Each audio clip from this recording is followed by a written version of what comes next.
Ha ingatlan vásárlás előtt állsz, de neked is vannak kérdéseid, ezt a videót mindenképp nézd meg. Az Otthont veszek szolgáltatással már rengeteg ügyfélnek tudtunk segíteni. Most arra gondoltunk, hogy visszaadunk valamit nektek, követőknek, már csak azért is, mert sikerült elérnünk az 1000 követőt.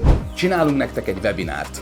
Hogy miről fog szólni? Augusztus 29-én péntek este 8 órakor találkozunk az online térben. Itt leszek én, aki a pénzügyi oldalt képviseli, és velem lesz Anita, aki több mint 20 éve értékbecslőként dolgozik, és a bankszektor minden egyes elemét ismeri, ami ide tartozik egy ingatlanvásárlással kapcsolatban. És hogy mit kell tenned?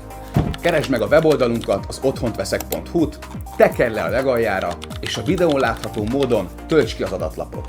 Fontos, a neved után írd oda, hogy web, és akkor így tudni fogjuk, hogy a webináriumra jelentkeztél. Várunk benneteket egy kis szakmai ötletbörzére, beszéljük át, hogy néz ki az Otthonstart 3%-os hitel, nézzük meg, hogy az értékbecslésben hol lehetnek problémák, és együtt tervezzük meg az utat, hogy szeptember 1-én ne legyen semmi probléma.